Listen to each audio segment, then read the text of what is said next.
Hi, my name's Jamie Turner. I'm here with Lon Safko, the best-selling author of the Social Media Bible, which hit #1 on Amazon, and the Fusion Marketing Bible, which hit #3 on Amazon. Lon is a certified genius. I can vouch for that. I know Lon pretty well, but also he created, according to Steve Jobs, the first computer to save a human life, and also has 18 inventions and more than 30,000 of his personal records as part of the permanent collection at the Smithsonian Institution in Washington, D.C.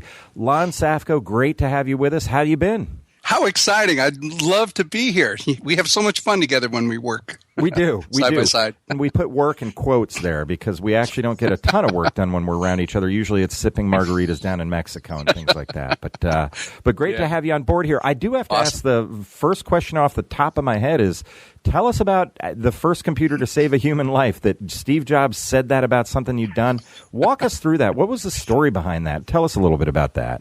Yeah, it's kind of funny. I mean, God has a sense of humor, and there is no such thing as having a plan in your life. So, yeah, it was really interesting. I got involved in computers back in the 70s before anybody had heard about it. My background is engineering, civil engineering, and I told everybody, wow, what if we used computers in engineering? And nobody believed it. So I started the first computer-aided design company ever. Wow. Sold my software to New York State and to Westchester County, and I started my own firm because I could turn out jobs faster than anybody else because a computer would run it and I could do it flawless. So that was like my first entrepreneurial venture. So during the late 70s, 78, 79, I was the first person. I didn't even realize any of this until I looked back and found out that I was the first. I was actually the very first to get a computer to talk so that you can have it read things on the screen and actually communicate to you. And I thought that that was really awesome. Nowadays, I mean, with Siri and stuff, it doesn't seem like that big of a deal. But when 1978, even just having a computer in your home was a big deal. Yeah.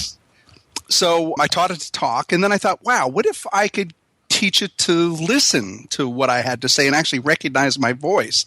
So I worked with an engineer from Texas Instrument, and we actually took a board that did voice synthesizing, and we reversed the electronics, and we taught the board how to listen. Wow. So we invented the first voice recognition ever on a personal computer.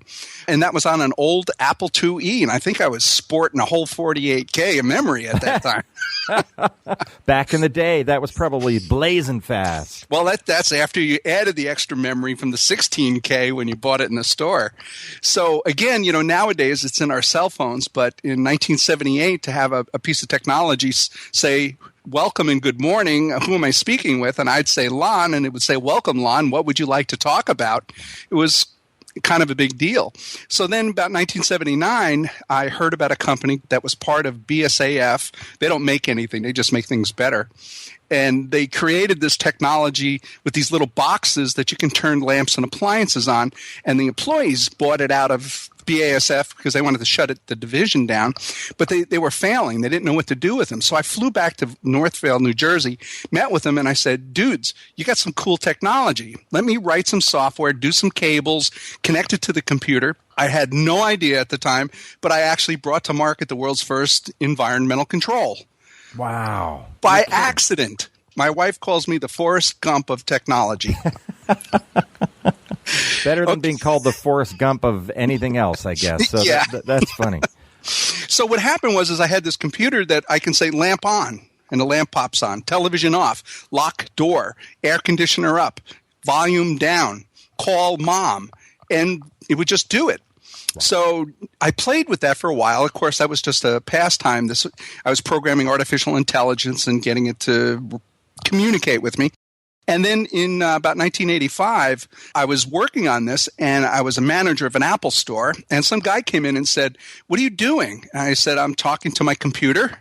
And nobody had ever seen it before. So he said, show it to me. So I gave him a quick demo. And it turned out he worked for Invacare, which provides technology for quadriplegics. And he said there's 52 million quadriplegics in America that are dying because they can't do anything for themselves. Have you ever thought of using this technology for the physically disabled? And I said, no.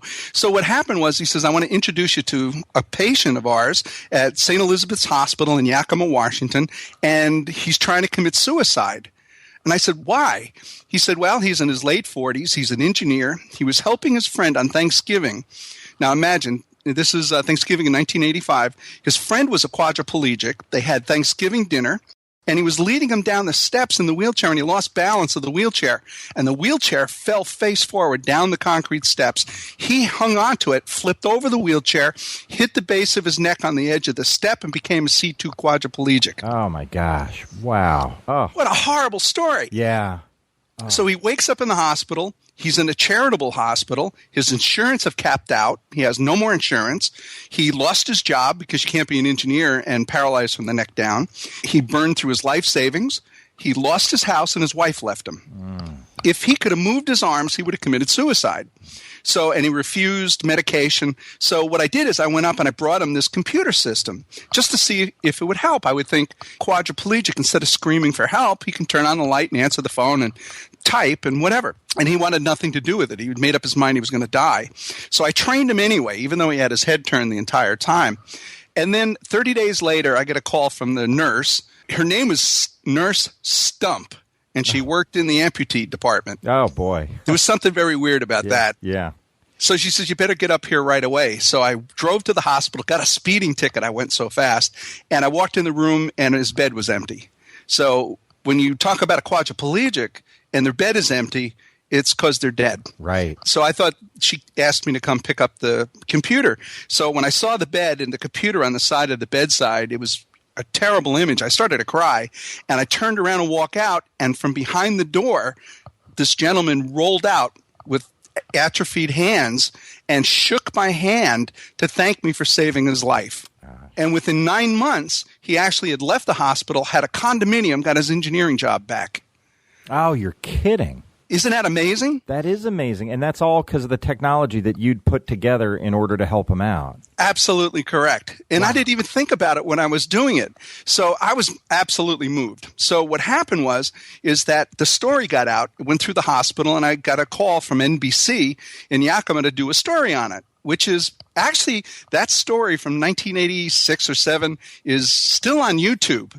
It was old B-roll. You got to watch it. It's terrible. Wow. And plus, see me, the way I looked, 30 pounds and 30 years ago. Yeah. So NBC did a story on it.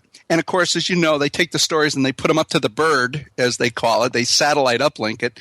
And 150 stations around the country downloaded and played the story as the feature news. And I had no idea. Okay, so that was like on a Friday. Monday morning, I'm with a customer in the Apple store, and my secretary says, you have a call. And I said, okay. So who is it? So she says, I think you better take this call. I said, look, I'm with a customer. I'll call back. She says, no, you better take this call. I said, well, who is it? She says, it's John Scully. Wow, you're kidding. I thought it was a joke. So I get on the phone and I said, okay, who the hell is this really? Wow. He goes, this is actually John Scully. What are you doing using our computers to save people's lives? We want you to come down to Cupertino. We're going to have airline tickets and rent a car waiting for you. Oh, my God, you're kidding. So the CEO of Apple Computer calls you up to say, we want to talk to you. He's sitting at home with his wife, having a drink, watching TV, turns on NBC, and there I am using an Apple IIe to save somebody's life. Wow. So I flew down. I got a chance to I met Steve Jobs just briefly. I did work with Steve Wozniak for a while. He had already left. So did Jobs. Wozniak was over at a company that he formed called Cloud9, and that's where we worked together on the project. And they made me a certified developer. And I kind of worked on that part-time, but then eventually it turned into a full-time company where I developed 18 different, pretty much all the technology that you see physically disabled people using today, including the very basics for Siri, is all based, and Drag and Dictate was all the work that I had done in the 70s and 80s. Amazing. I mean, who knew that? It's so funny because you and I bump into each other when we go around the globe doing speeches about various things, and we talk, but I either forget some of these stories or you've got so many of them that I don't tell that much. Well, it's fascinating.